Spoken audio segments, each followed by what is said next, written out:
I will introduce myself first. My name is Wenhua Zhou. I'm from China. I'm the sourcing quality leader for GE Aerospace. I joined GE for 14 years now. Work very closely with all the suppliers in the region with the NPI introduction, with the process changes, with the product process qualification and audit, etc. So today I will introduce the APQP and PPAP with my colleague Gourav together. So I will start with first 3 slides. You know what? Why I'm taking this? Ersan just said, I just trying to release myself and get less stressed, you know, less pressure, and now I'm hungry. Sorry. Talking about the S3100 is about APQP and PPAP. The specification actually is published in 2016, S9145.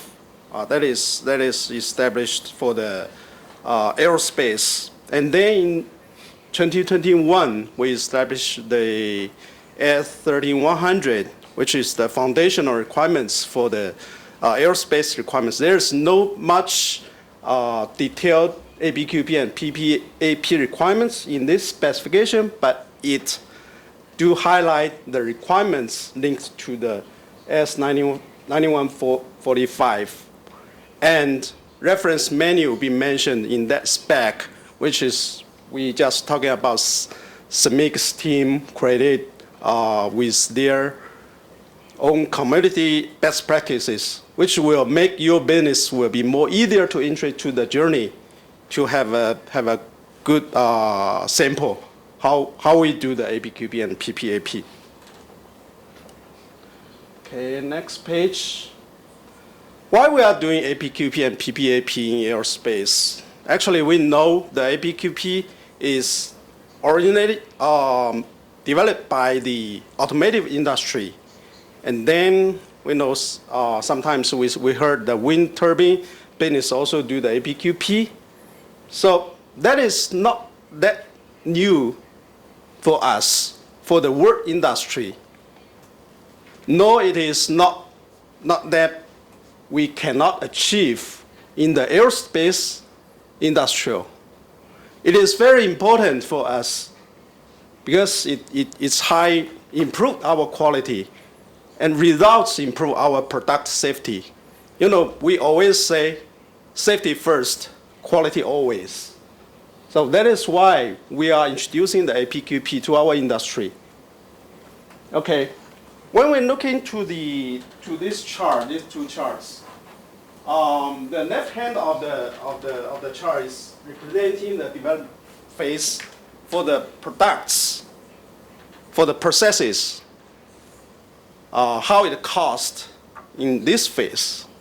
And then the right hand is for the production phase. When we finish the development for the process and products, and we goes into the production phase, how it costs. There's 2 curves over there.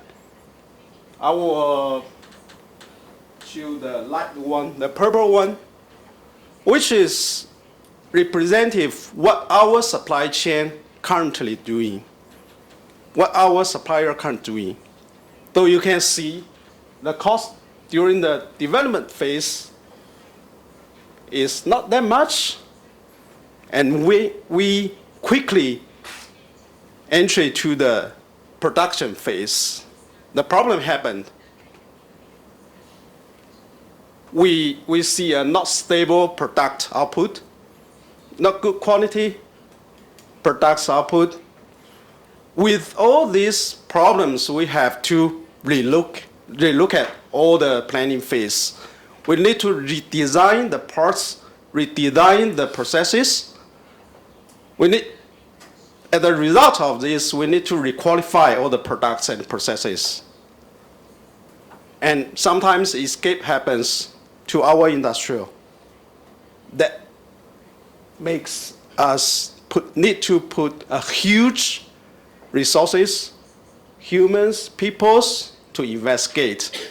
And will result in a huge disruption to our customer as well. So safety, quality is really important to all the industry, and for all of us, we are all taking the plan, right? Okay, so how APQP and PPAP acting in our industry? You see the green line. We put the efforts, we put the investment at the first stage of the parts development. When we develop the parts, the products, processes, we are doing the pre-assessment. We have a cross-functional with all the departments. We're talking about team engagement for the human actor. We get all the teams together to study the requirements, specifications, to identify the risks we found, and put the mitigation plan for all these risks. And then you will see the results. We get the fast rate to get the robust production output during the production introduced phase after the development. So that is why we need to do the APQP and PPAP. And this also benefits to all of us, benefits to our company, benefits to our customers. We got the good quality parts. We increase our on-time delivery, right? And we get our company more competitive. Okay, so last one is this tool is not only used for the NPI introduction. When you look into the foundation tools, the methods we are talking about, it's also talking about all the change management. When you have the process change, when you got the design change from your customer, when you have a facility, new facility be set up, when you have a new production line, trying to move some products to your new line to get the more fashion, lean lines. So we go back to C, APQP. That is the same methodology to increase or identify your risks for this change and mitigate all the risks during the very, very first development phase for all these changes. So how we do that? Okay, I will hand over to my colleague, Gourav. He will introduce more details on each phase of the APQP and PPAP. Sure, thank you, Wenhua. I think it's getting close to the lunchtime and people might be feeling hungry. So I'll try to make it more interactive and close to our heart, right? So I want all of you to really focus on the zero defect poster that you have in the table. I think it has gone down the notebooks where you're taking notes, but you can see APQP is at the center of the entire AESQ zero defect poster, right? Which means it's at the core of the entire process, right? How do we, pursue the path of making products which is defect free? The answer is APQP, right? And I think Wenhua touched it. We have many leaders talking about what AS 13100 is talking about, right? So we have 3 chapters. Chapter 8 really talks about how do you set up the systems, anything that you do not see in AS 9100. What are the supplemental requirements that's defined in Chapter 8, right? And then we are really trying to tie up the APQP process as a Chapter B. And Chapter 3 is, or Chapter C is basically the defect prevention tools, right? So the slide out here, what you see is the different, PPAP events, right? And we are the core, APQP, right? We have planning phase, we have product design and development, process design and development, product and process validation, ongoing production use and post-delivery service, right? Good thing about the APQP process is it will utilize a lot of defect prevention tool throughout the journey of APQP, right? Phase one, while you're planning, you're going to talk to your customers, right? In the industry, we are evolving with new requirements from our regulators. In the industry, we are getting a lot of new requirements from our customers. Like one of the topmost goal for us is how do we make our product more sustainable? How do we make it more suitable to the environment, right? How do we reduce the carbon emission? And we all, as an industry partner, I think we are all striving to achieve the same goal, right? By making our products more effective, making it more robust from a quality standpoint, and really having it to perform to the need of the customer, that our customer is, laying down to us. So, sorry. Going back to the previous slide that Wenhua just talked about, I really want to focus on three things and why AESQ group is really, promoting APQP as a core of the process, right? You see redesign, requalification, escape investigations, right? These are three things that really increases the product cost way high, right? You don't anticipate when you sell product to your customer, you really commit to a cost, right? And when you commit to a cost, you need to deliver.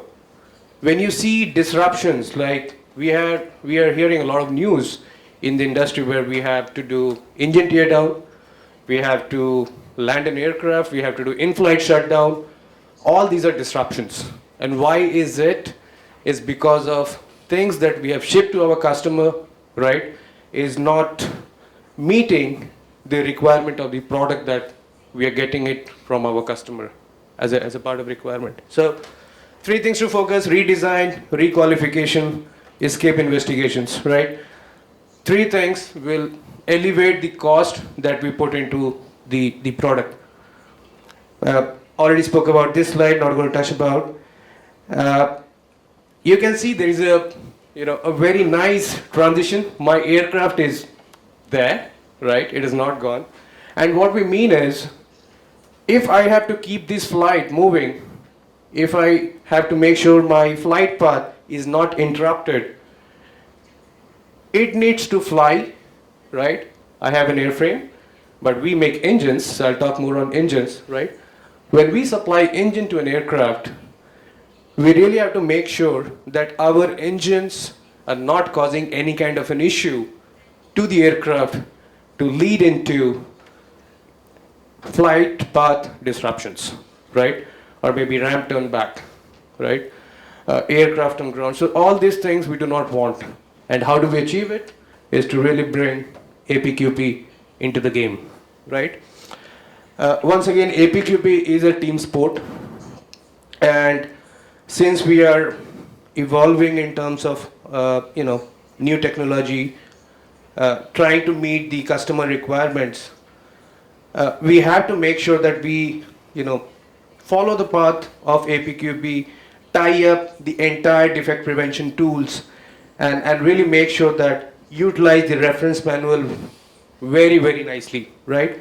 So here in the slide, what you see is, the planning phase. In the planning phase, while we talk to the customer, what we really do is we try to understand what my customer needs, right? If my customer needs the aircraft to fly on a space which is above the airspace, then I need to really deliver a product that should, that should be capable of flying the aircraft in a space, right? That means we have to really take it to a next level. So while we plan, we try to understand what our customer needs. We need to have a robust planning to kind of record what our customer needs, understand what are the preliminary design requirements. We are in the industry, we understand our product well. We take our past history and try to evolve from there to the present state that our customer needs, right? So plan well. If you understand your customer requirements well, I think you're there. You're almost there because you know what your customer is looking at. So planning is a tool, and you can look into RM13145. You can look into all the deliverables that are there in the phase 1. Phase 2, which is product design and development. Uh, this is the stage where our engineers are like, they know what our customers needs. I am just a quality engineer, right? My engineering department tells me what I need to do, right? They give me a design, they tell me a process, I go to a supplier and then combat a situation to deliver the product to the customers, right? So at product design and development, it's very important to understand when you accumulate the requirements from your customer, put it as a design, define the process to manufacture the part. We as a company and we as a cross-functional team, I think we got to validate, is it manufacturable, right? Can I produce it? If I design something which I cannot produce, that has no meaning to it, right? So we have to make sure that we design a product that could be manufactured, right? And hence, you will see a very, very interesting tool in phase 2, which is the design failure mode effect analysis. Kinds of, looks at each of the character, identifies that character, and really looks at, can you make that product feature? If not, why are you even, having it in design? Why are you even asking the manufacturing teams to really make it? So, very important tool, DFMEA. I think we are really learning the way of how to produce good DFMEAs to be really, really robust in design and to consistently meet the customer demands. Now comes phase 3, which is process design and development. I think this is the stage where we start with the high level, the process flow diagram, and really get into the micro level of the process flow diagram. And these are all quality tools, defect prevention tools that are defined in chapter C of 13,100, right? So pretty important to put a matrix around what's available in chapter C, how you tie it up in the third phase of, APQP, develop a process flow diagram, identify the risk in the process flow diagram, right? Work well in terms of developing a robust PFMEA, right? Look at the standard work in the PFMEA of each of the operations. If you lift a part, how do you put it on the machine? While you put it on the machine, when you put it on set it up on a fixture, are you doing all the standard work that's needed to make sure that to launch the program to metal cutting, is it what your process sheet is talking about? So it's very important to understand the standard work, identify the failure modes in your standard work, right? And then execute it. If you're able to execute it, how you have to execute it? You have to execute it through developing a robust control plan, right? And here, this is where while you try to develop a control plan, you have your all process listed, you know which tools, jigs, fixture that you're going to use, and then you're going to tie up the inspection mechanism, which is measurement system analysis, right? While you go for a measurement system analysis, you really think about, do you need a micrometer, do you need a CMM, do you need any other equipment which satisfy the measurements requirements of that feature, right? And you also decide, do you really have to do an SPC, right? If you know that the tolerances are quite tight, in phase 2 I have like a couple of CTQs, KCs that's defined by my customer, which is very close to the core of the product. You really tie up the MSA, SPC tools in the control plan, right? And then you're ready for launch. When you're ready for a launch, you launch the product for the first run. After you do the trial run, your product is good. If it is not good, create a feedback loop, right? Again, get back to your PFMEA, refer to your PFMEA, what is the failure mode, act on it, get back, settle down with your customer with an approval, and then have the production process run. So I think I took a lot of time in this. I'm going to go very quick with the next slides. Always remember, I think we have RM13145. It's a very, very well-defined document. It'll talk about each and every best practice that you need to know as a part of APQP. So my request to all of you is to look at RM13145. So my question to all of you is, when do you think that APQP applies? Is it only when we have a new product? The answer is no, right? Not only for new design, but you move facilities from one place to another place. When you have any kind of a change situation, right? You try to evaluate, do you really need to, apply few deliverables from the APQP tool, right? And then see if that can improve the situation from where you have started, right? So I have got a test slide, right? And let me ask a question. I think the answers are already popped up. That's fine. So planning deliverables, if I just talk about the topic with respect to this slide is planning deliverables for the various APQP events.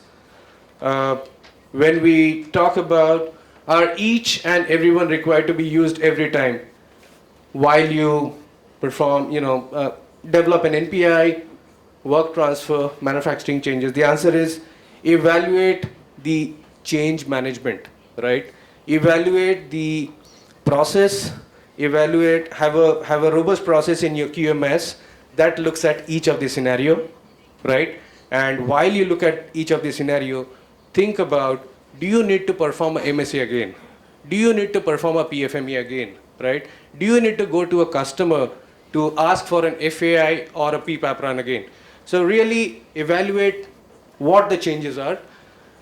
Referring to APQP design, development and validation activities for product and processes, should these be solely delivered by one function within your business? I've mentioned it's a team sport, it's a cross-functional activity, right? We all are together in this. It cannot be done by one guy, right? Referring to the use of APQP and PPAP events again, your flight path checks, should these be an integrating part of your organization's project management review and structures? Yes, until you build a system around to support this APQP program, and you heard everybody probably, all of the AESQ leaders talking about why it's so important to develop and focus on AS 13100 requirement. I think there should be a discipline to maintain a robust QMS system to support the discipline on APQP. Many of the times what we do is we plan as much as we want to, but we don't refocus back what needed to be executed again, right? So it's important to plan, but it's also very important to act on that plan, right? So got a slider question, if you can take your phones up. I know it's a lunchtime, but I'll not take much of the time. The question is, how capable is your business in deploying APQP? If you can take your phones, scan the QR code. QR code is in the left. You'll also have TVs around you. Scan this code again if you are not in Slido. All right, so seeing a lot of green, 75%, capable and have an improvement plan. Oh, nice. Okay. So the majority says capable and have an improvement plan to increase capability. Yes. So